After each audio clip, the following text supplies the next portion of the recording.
Understand करते हैं, वो आज तक कंप्लीटली समझ नहीं पाए हैं। हम ब्रेन को केमिकली बस ये समझते हैं कि इसके अंदर जो कुछ न्यूरॉन्स निकलते हैं, न्यूरॉन्स को ट्रांसमीटर हैं, जैसे कि डोपामिन, एड्रेनलिन, नोरेफ्रिन, एपिनेफ्रिन और कुछ अलग अलग, वो उन्हीं को घटा दो, बढ़ा दो, कम कर दो, बस यही पता चला आज तक साइंटिस्टों को। जिसके कम निकल रहे हैं, जैसे कि मेरा सेरोटोनिन, तो इसको सेरोटोनिन बढ़ा दो, किसी के ज्यादा निकल रहे हैं तो उसका कम कर दो।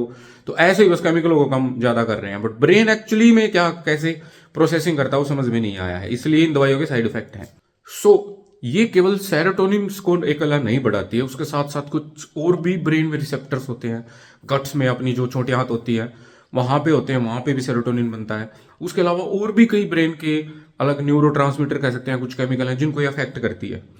अभी ये बात हुई सारी अभी तक, हालांकि लंबी वीडियो होगी 7 मिनट की, मैंने बताया कि ओवरऑल ये करती क्या है क्या नहीं है।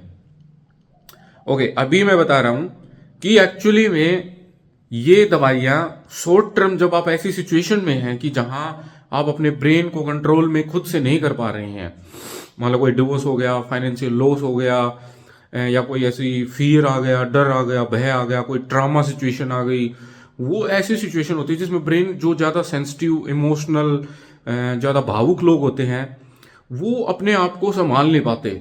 तो उस टाइम के लिए काफ़ी ठीक है, आप इसको 6-7 महीने, जैसे मैंने पहले बताया 10 महीने तक ले सकते हैं। बट जैसे मैंने इतने लंबे समय तक इसको लिया and it completely ruined my life, इसने मेरी पूरी लाइफ बर्बाद कर दी। तो कैसे कर दी, पहले बात कर देंगे फिजियोलॉजिकल रीजंस की। और एक मैं बताऊं कि ये केवल सेरोटोनिन पे काम नहीं करती है, उसके अलावा अपनी ब्रेन में कई तरह के प्रोसीजर होते हैं, पूरी बॉडी में होते हैं, उनको भी इफेक्ट करती है। इसलिए इसका एक क्या है, ग्लूकोमा, आंखों में ज्यादा प्रेशर बनेगा, आंखों की जो नस है, मुझे भी कई बार ऐसे फील होता है कि जैसे आंखों में इतना तेज खून का प्रेशर दबाव है और आंख में से जैसे खून निकलेगा, इतना तेज मुझे फील हुआ है फिजियोलॉजिकली। और ये पूरी बदन बॉडी में, जैसे थायराइड हार्मोन होता है, अगर वो कम होगा तो वो शरीर सुस्त ढीला हो जाएगा, शरीर के सारे प्रोसीजर वो ढीले हो जाएंगे। एक सेल जो 1 मिनट में, 1 घंटे में धीरे धीरे एनर्जी ले रही है, धीरे धीरे एनर्जी दे रही है, अगर वो थायराइड ज्यादा होगा तो वो बहुत जल्दी एनर्जी लेगी, बहुत जल्दी देगी। यानी कि एक तरीके से कह सकते हैं तेजी का आना या फिर शरीर ढीला होना। सो बेसिकली शरीर को ढीला तेज नहीं करेगी, बॉडी की जो अंदर की फंक्शनैलिटी है उसको थोड़ा सा फास्ट कर देती है। सो जो फिजियोलॉजिकल रीजंस हैं उसमें क्या है, मुझे तो फिजियोलॉजिकल रीजंस में एक ही दिखा, जो फिजिकली हमें अवेयर होते हैं, आंखों में बहुत ज़्यादा प्रेशर आना। उसके अलावा तो इतना कोई बॉडी में बदलाव नहीं आया, ना तो मैं पतला हुआ, ना मैं मोटा हुआ, मैं किसी तरह से कुछ भी नहीं हुआ, बाल बूल भी कुछ नहीं हुआ, और कोई मुझे इतना इफेक्ट देखने को नहीं मिला। एक मुझे एलर्जिक रिंटस है, उसमें भी इसका कोई इफेक्ट नहीं है। अस्थमा, एलर्जिक रिंटस जिसको एलर्जी है, फीवर भी बोलते हैं, नजला बोलते हैं, नाक से पानी आना, जैसे अभी मुझे हल्का हल्का हो रहा है, आंखें सूज सी जाना, यहाँ पे आंखों में खुजली होना तगड़ी। सो इन चीज़ों में मुझे कोई भी फिजियोलॉजिकल इफेक्ट नहीं दिखा। अब बात करते हैं सबसे मेन साइकोलॉजिकल, मेंटल इफेक्ट। सो मेंटली ये क्या करती है, जैसा मुझे अपने ऊपर फील हुआ है, ये जो आपकी इमोशंस हैं, आपके फीलिंग्स हैं, आपकी जो थॉट प्रोसेस है, थिंकिंग है, उसको काफी हद तक कम करती है। मैं कहूंगा काफी हद तक कम कर देती है। एंड इसका सबसे घटिया इफेक्ट मैं कहूंगा वो है मैनिया। यानी मैनिया मतलब क्या होता है, मैनिक पीपल, वो छोटी सी बात के ऊपर उनको इतना तगड़ा गुस्सा आता है, अग्रेसिव हो जाते हैं, बहुत गुस्सैल हो जाते हैं, बहुत ज्यादा उनके अंदर एकदम से वायलेंट भी हो जाते हैं, हिंसक भी हो जाते हैं, मारने तोड़ने पे उतावले हो जाते हैं। जो बंदे पहले बिल्कुल शांत, स्थिर, बिल्कुल काम नेचर के थे, रिलैक्सिंग थे, उनको ये बहुत ज्यादा वायलेंट, अग्रेसिव, उग्र, हिंसक बना देती है ये दवाई। सो ये मैनियक एपिसोड लेके आती है। मतलब आपको कोई भी छोटी मोटी बात है जो थिंकिंग की है, विचार की है, कोई आपको समझा रहा है कि ऐसे बात नहीं करनी चाहिए, ऐसे नहीं होना चाहिए, तो आपको तगड़ा गुस्सा आएगा इसको लेने के बाद। सो पहली इसकी सबसे बड़ी कमी कि ये आपको मैनियक बनाती है। तो मेरे साथ भी ऐसा हुआ, इसको लेने के बाद आप एक तो पहली बात गुस्सा आना शुरू हो जाएगा और बहुत तेज गुस्सा आएगा। आप पहले चीज़ों को बिल्कुल भी तोड़ते फोड़ते नहीं थे, फिर इसको लेने के बाद आप चीज़ों को तोड़ना फोड़ना, मतलब विनाशकारी जैसे होता है ना, डैमेजिंग, विनाश तो नहीं कहूँगा, डैमेजिंग बन जाता है, बहुत वायलेंट नेचर बन जाती है। और एक और चीज़, जो छोटी छोटी चीज़ें होती है उनके ऊपर बहुत ज़्यादा गुस्सा आना शुरू हो जाता है और आपका कंट्रोल भी नहीं होता। जैसे कोई आपको कोई बात समझा रहा है, बता रहा है कि आपने ये नहीं करना चाहिए, आपको ये करना चाहिए, लाइफ में ऐसे करना चाहिए।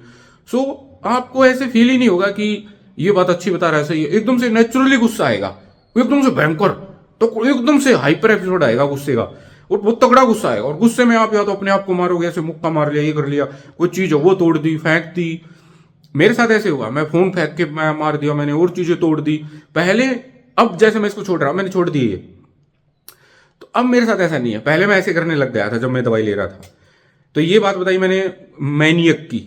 दूसरी साइकोलॉजिकल जो मेंटल इफेक्ट है इसका वो ये है कि जो आपके अंदर इमोशंस होते हैं, फीलिंग्स होते हैं, एहसास होता है, उनको खत्म कर देती है। एक अटैचमेंट होती है, एक ह्यूमन से ह्यूमन रिलेशंस होती है, उसको काफी हद तक कम कर देती है। मैं कहूंगा कई बार तो इतना भी कर देगी आपको परवाह भी नहीं होगी, आपको अपनी खुद की फैमिली के लोगों की भी परवाह नहीं होगी।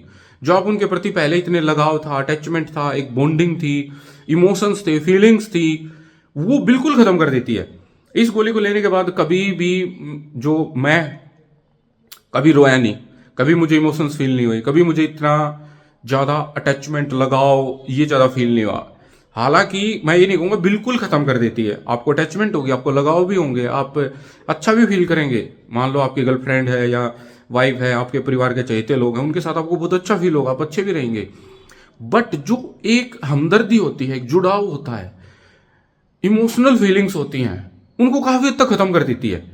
सेकंड थिंग, आपकी जो थिंकिंग पावर है, आप सोचते हैं, समझते हैं, हम रैशनल हैं, यानी कि हम लॉजिक लगाते हैं, हम रीजनिंग लगाते हैं कि कोई चीज ठीक है तो क्यों है, गलत है तो क्यों है, ये चीज ऐसे है तो क्यों है। पहले मैं बहुत ज्यादा थिंकर था, मैं बहुत सोचता था, समझता था, और वो मेरे लिए बहुत ज्यादा फायदेमंद था। उससे मैं चीजों को अच्छी तरह से कर पाता था कि गलत है तो इसको मत कर, अच्छी है तो कर, अच्छी भी है तो क्यों अच्छी है, क्या क्या इसके फायदे हैं। हालांकि बहुत ज्यादा अननेसेसरी सोचना गलत है। अननेसेसरी थिंकिंग की एक ही चीज में आप पूरे दिन तक सोचते रहें, उसी में उलझे रहें। आप उसको सोचो, समझो, टाइम लो, चाहे एक दिन 2 दिन, और एक अच्छे निष्कर्ष पे निकलो, अच्छे नतीजे पे पहुंचो। वो है सही बात। ऐसा नहीं होना चाहिए कि आप सोच रहे हैं, उलझ रहे हैं, आपको उसी में मन लग गया, आप सोचते ही जा रहे हैं, सोचते ही जा रहे हैं, अननेसेसरी, अनमीनिंगफुल, अनसिग्निफिकेंट चीजें सोचते ही जा रहे हैं और बस किसी नतीजे पे पहुंच ही नहीं पा रहे हैं। आपको बस सोचने में अच्छा मन लग रहा है, थॉट्स आ रहे हैं, अच्छा फील हो रहा है। ये मेरे साथ हुआ है कि मेरे दिमाग में बहुत ज्यादा थॉट्स आ रहे हैं, विचार आ रहे हैं, अच्छा फील हो रहा है, मैं बस विचारों में घूम रहा हूँ। जैसे किसी को किसी चीज से अच्छा आनंद मिलता है, किसी को किसी चीज से मिलता है, तो जब मेरी बॉडी में ऐसा था, मेरे ब्रेन में, कि मुझे अननेसेसरी थॉट्स आना, विचार आना, सोचना। हालांकि वैसे तो नहीं थे जिनसे मैं कोई गलत काम करूंगा, नहीं ऐसे नहीं है, बट ऐसे ही थॉट आएंगे, वो आते रहेंगे, बहुत ज्यादा चलेंगे। और उनका सबसे बड़ा नुकसान ये होता है कि हम उनमें उलझे रहते हैं। उनसे बाहर निकल के हम किसी निष्कर्ष पे, नतीजे पे, अपने एम पे, या जिस वजह से वो थॉट आए थे, जिस कारण से, उससे हम मेन जगह पे नहीं पहुंच पाते। ऐसा नहीं है कि आप अपने दिमाग से सोच के ऐसे उस जगह पे नहीं पहुंच पाओगे। तो ये जो दवाई है सर्टालिन, SSRI, ये आपकी जो थॉट प्रोसेस है, आपकी जो रैशनल है, रीजनिंग है, लॉजिकल थिंकिंग है, आपकी जो इंटेलिजेंस है, जो आपके अंदर इंटेलिजेंस है, जीनियस है, आपके अंदर जो जीनियसनेस है, उसको कम करती है। काफी हद तक ऐसे उसको दबा देगी। पहले आपके अंदर इतनी थी तो मैं कहूंगा 30% तक छोड़ देगी, 70%, 80% दबा देगी। सो सबसे पहली बात जो मैंने बताई, एक तो आपको ये मैनियक बनाती है, गुस्सा आना शुरू हो जाएगा छोटी छोटी चीजों पे, या आपको कोई समझा रहा है, बता रहा है, तो आपको बिल्कुल भी बात उसकी अच्छी नहीं लगेगी और बहुत तगड़ा गुस्सा आएगा, चीजें तोड़ना फोड़ना ऐसा बिहेवियर हो जाएगा। सेकंड थिंग, आपका जो इमोशंस हैं, फीलिंग्स हैं, अटैचमेंट है, लगाव है, एक एक बंदे के प्रति जो रिस्पेक्ट होती है, जो फीलिंग्स होती हैं, उसके प्रति अपना जो अंदर से एक सेवा भावना होती है, वो बिल्कुल खत्म हो जाती है। आपके प्रति, आपके दिमाग में कोई रिस्पेक्ट नहीं रहेगी उस बंदे के प्रति, कोई इज्जत नहीं रहेगी, कोई फीलिंग्स नहीं रहेंगी। एक सेवा की भावना होती है, एक ये जो हमदर्दी होती है कि बंदा दुख में है, तकलीफ में है, वो काफी हद तक कम हो जाएगी। मेरे साथ ऐसा हुआ है, मेरे साथ बहुत ज्यादा ऐसा हुआ है। रिस्पेक्ट खत्म हो जाएगी, हमदर्दी खत्म हो जाएगी, उसके प्रति जो आपकी सेवा भावना होनी चाहिए कि बंदा मान लो बीमार हो गया, दुख में है, तो मैं इसके लिए कोई काम करूं, इसकी सोचूं, इसका ध्यान दूं। मतलब दोगे ध्यान, ये नहीं करा, बिल्कुल नहीं दोगे, बट जो एक दिल से ध्यान देना होता है ना उसके प्रति, वो खत्म हो जाएगा। तो मैं कहूंगा एक अनसेंसिटिविटी बनाती है, इमोशनल खत्म करती है, बंदे के प्रति जो एक लगाव, अटैचमेंट होता है, उसको खत्म कर देती है। और आपके अंदर जो कितने अच्छे इमोशंस होते हैं, देखो हम ह्यूमंस हैं, हम ह्यूमंस में सब में बहुत अच्छे इमोशंस होते हैं, हमारे अंदर फीलिंग्स होती हैं, एहसास होता है, जुड़ाव होता है। हम किसी बंदे के साथ हैं तो उसके साथ हमारा एक इमोशनल बॉन्डिंग होगी, अटैचमेंट होगा, हम उसके साथ अच्छा फील करेंगे, फिर हम उसकी केयर करेंगे, हम उसकी रिस्पेक्ट करते हैं, हम उसके बारे में पूरा सोचते हैं, समझते हैं, हम उसका अच्छा चाहते हैं हमेशा। तो ये दवाई लेने के बाद आपकी ये जो चीजें हैं ना काफी कम हो जाएंगी। जो उसके साथ इमोशनल रिस्पेक्ट, जो उसका अच्छा सोचना, उसके साथ वो काफी, मतलब एक तरह से बुरा इंसान कहूँ ना मैं, जिसके अंदर कोई इमोशंस नहीं, फीलिंग नहीं, अटैचमेंट नहीं, बस मतलबी तरह का इंसान, उसकी तरफ अग्रसर करती है दवाई सर्टालिन आपके बिहेवियर को। आपको ज्यादा मतलबी, आपको ज्यादा बस कि मेरा काम निकले तो भाड़ में जाए सब, और अपनों के साथ ऐसा करती है। मैं ये नहीं कह रहा कि अनजान लोगों, घटिया लोगों के साथ ऐसा करती है, अपनों के साथ ऐसा करती है ये। तो इसकी सबसे घटिया कमी मुझे ये घटिया चीज लगी सर्टालिन की, और मैंने तो इतने साल खाई। और मैं अभी इसको क्यों बंद किया, मैंने इसको टेपरिंग कहते हैं, इसको हल्के हल्के थोड़ी थोड़ी, हो इसके अंदर गोली थी वो निकल के गिर गई क्या, नहीं गिरी नहीं है,